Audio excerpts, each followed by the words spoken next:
Let me start by saying that yes, I'm the victim of an online scam. But please don't ridicule me too harshly. As I've always said, he who is without sin may cast the first stone. Anybody can become the victim of a scam or a fraud, so please don't judge me too harshly. I have to start by saying I'm on disability. I receive a pension every month of about $800, give or take. My rent is around $575, plus gas, electric, all the expenses. It took me 3 years to save up enough money to buy a used laptop and be able to afford the Wi-Fi, which would connect me to the internet. My main reason for wanting to be on the internet was to connect with groups and people like myself who are suffering from an incurable muscle disease. I know eventually that I won't be here. I know that there will come a time where I can't type or even talk very well. So it was really important to me to connect with other people and connect with the world with my thoughts and my visions for the future of those suffering from the same disease I have. I guess, though, that's where the nightmare started. I signed up for Facebook, and I know people laugh. I was probably one of the last people on earth to have a Facebook page. This only occurred 3 years ago. While most people have Facebook, Instagram, Snapchat, and all these fancy things, I was so happy to try Facebook. I connected with some groups online, created my profile, and found some great friends who also understood my disease, as well as some great caregivers who also offered advice. While dealing with this and being in these groups, I met a man named John Smith. He messaged me one day from a group that I was in, and he said that I was beautiful. Now, my profile picture, I admit, was about 10 years old, and I don't quite look the same as I did before, but it was still me. And I was very honest with him, and I told him, thank you, but that photo is about 10 years old. And he said he didn't care. He said I looked like the most beautiful woman on earth, and looks never did matter, but he did appreciate how I looked. I was a bit flattered, and to be honest, I accepted his friend request. I only had about 35 friends. Most of them were from the group I was in, and some were from my neighbors and a couple family members. But in reality, I didn't have 200 or 300 friends like most people do. Being as sick as I am, it isolates you from the world. So when John started talking to me, I felt really appreciated and loved. I know it sounds crazy to happen so quickly, but it was nice to have a man talk to me and not look at my disability, but just want to talk to me. I guess you could say he romanced my mind. We began chatting, and he told me a little bit about his life. He was 3 years older than me, which puts him at 48. He said he had a daughter who was 6, and that she stayed with a nanny in Florida because he traveled so much for his work. He said he was a gold, gemstone, and jewelry buyer, which was kind of thrilling for me. I love jewelry, and I mentioned that to him a few times. Not that I wanted him to give me any jewelry, but it's just something he talked about. I laughed and joked with him and told him, well, when I was working, I used to buy jewelry all the time off the Home Shopping Network. And it was kind of strange because he didn't quite know what it was, but he said that was lovely. He asked me why I wasn't working and how do I support myself. I explained to him about my disease, as he should have known because he was in the health group, and explained to him that I've been on disability for a number of years now and that my prognosis isn't good, but that I try to live each day the best I can.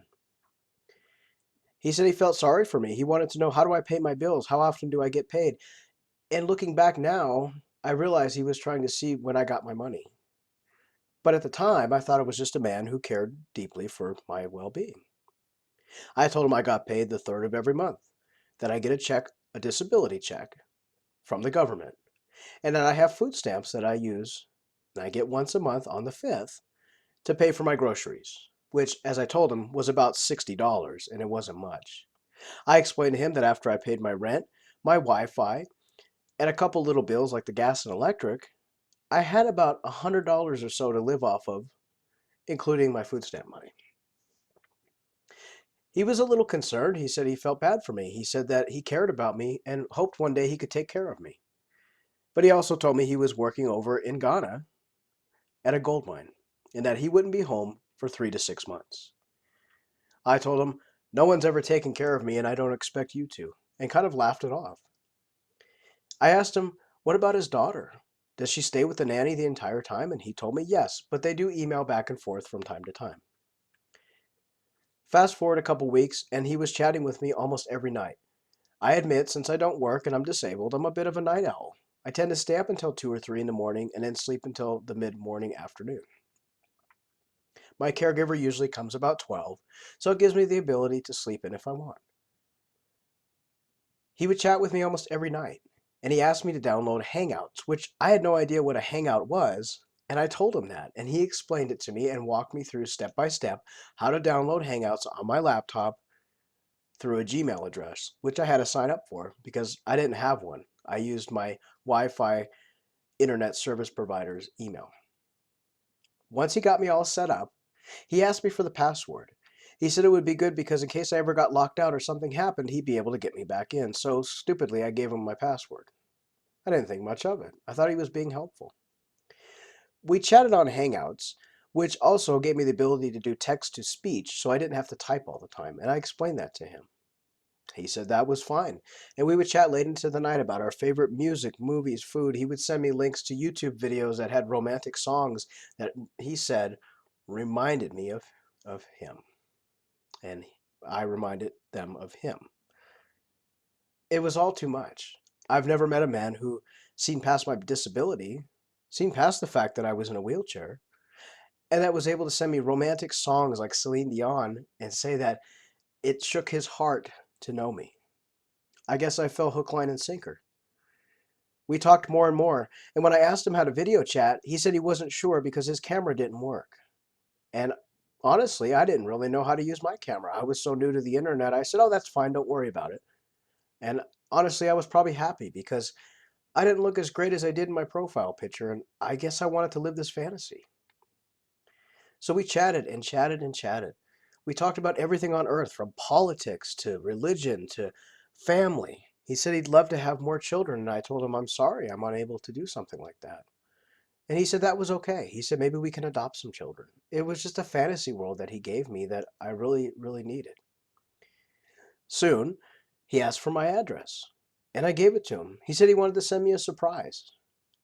And I know it's dangerous, but I felt safe with him, and I felt safe with him having my address. Sure enough, 3 weeks go by, and I get a package in the mail from Amazon. It's a lovely jewelry set. It's earrings, a necklace, and a lovely ring. And he said it was for me. He bought it just for me. When I looked at the invoice on it, it said it was paid with an Amazon gift card, and it had his name on the invoice. So I thought, this man must be legit. I thanked him kindly for the gifts. I've never received such nice things before in my life, and even though, to be honest with you, the jewelry probably cost him $50, it meant the world to me. This went on for a few weeks. Every couple weeks, he would send me something from Amazon, whether it be a pair of earrings or maybe some flowers delivered from a florist.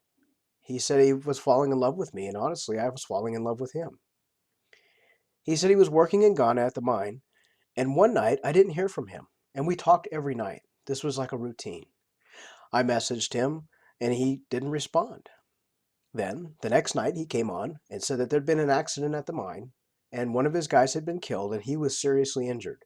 He showed me a photo of his hand, and it was all bloody. Granted, it was a picture, and I later found out it was stolen from a medical website, but at the time I was in a panic. He said he could possibly lose the use of his hand and lose his fingers. I was extremely upset, and he asked me if he could receive $300. I told him I don't have that kind of money. I explained again my situation to him, telling him I lived on disability. He asked me if it would be possible for me to maybe send $100 so that the surgeon could start the surgery. I told him, yes, I could give him $100, but that would be my grocery money after my food stamps, and really I needed the money to get all my medications and my groceries. He told me he would pay me back when he came to see me. He was planning on visiting me in a couple months. He said if I could just hold out, he would make sure I had everything I needed when he returned to the States.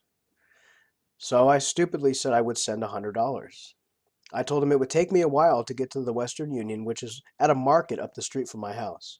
He told me he would wait, and first thing in the morning, and very unusual for me, I bundled myself up and took my wheelchair down to Western Union. I sent the money, but he asked me to send it to the director of the mine.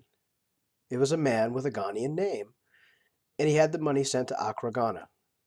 I asked him why not send it to him, and he said because he was a foreigner in this country that he couldn't accept the money because he didn't have proper Ghanaian ID.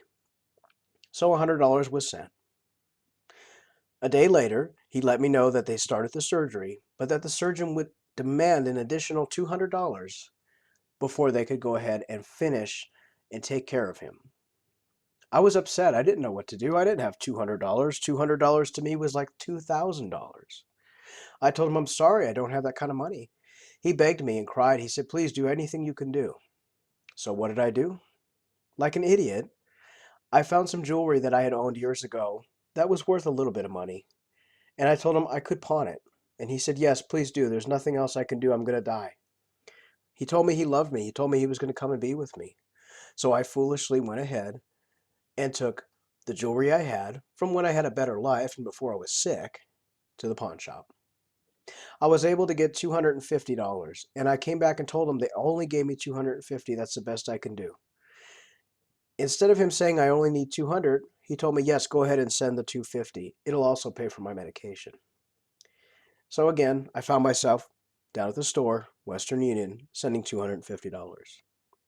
I hid the receipts from my caregiver. I guess I felt shameful because I didn't want her to know that I was paying for some man to get surgery when someone should be taking care of me. A couple days went by and he sent me photos of himself in the hospital, which I later found out were photoshopped. He had then told me he was getting better, but that he was getting an infection and that the doctors needed to treat him again and that he needed $500 this time.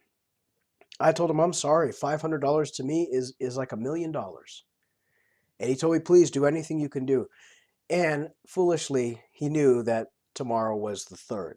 And he said, don't you get paid tomorrow? And I told him, yes, but that's my rent money. He said, please. He said, if you pay me $500, he says, I will pay you back in a week's time. And I told him my rent will be late. He said, that's okay. I'll pay your landlord double. He says, I'm coming home to you in 5 days. I was so excited, the thought of him coming home to me and finally seeing me, that I went ahead and sent my rent money. I told my landlord I'd be a little bit late with the rent, and he said that's okay. He said there'd be a little bit of a late fee, and I told John about this, and he said, don't you worry, I'll pay everything. Tell your landlord I'll pay him double. So I sent $500, my rent money, to the same Ghanaian man who worked at the mine, who he told me would be able to go ahead and transfer the money to the hospital. Since he had a Ghanaian ID, again, he could pick up the money. So I sent it, and he picked it up. Then, the next day, I asked John when he's coming home. He said he'll be on the flight in 5 days. He even sent me a fake flight itinerary. I was excited, but I was nervous. I needed that money back. A couple days later, I kept asking him about the flight. Is he ready? And I noticed he talked less and less to me late at night. Finally, on the day of his flight, I went on Google Hangouts to talk to him, and he was gone. His username was gone, and I was in a panic. I didn't know if I accidentally deleted him or what happened. Then I went on Facebook and found his Facebook profile was also gone. I was in a panic. I was scared. I didn't know what to do. My caregiver came over that morning and I was crying my eyes out. She finally asked me what happened and I told her. And she told me I'd been scammed. She went on Facebook and looked up the name of the man that I sent the money to. Come to find out, he's a Ghanaian scammer. His Facebook profile was full of pictures of himself with money, with my money, with other people's money. We filed a report with the police, but there was nothing much they could do. We let Western Union know what happened, and they told us that they would blacklist his name from picking up any money further, at least for 1 year. I then filed a report with IC3.gov, and that was the end of it. But then I found myself going to be thrown out on the street because I didn't have the money. I ended up, my caregiver, kind enough, paid my rent, and I'm making $50 a month payments to her for several more months. It's a hard lesson learned. Yes, the money lost was devastating, but what was more devastating is having a man tell me that he loves me when all he was using me to scam and get money for himself. Oh, and the scammer? He has a girlfriend and a baby. So he didn't love me at all. No, it was just words to get my money.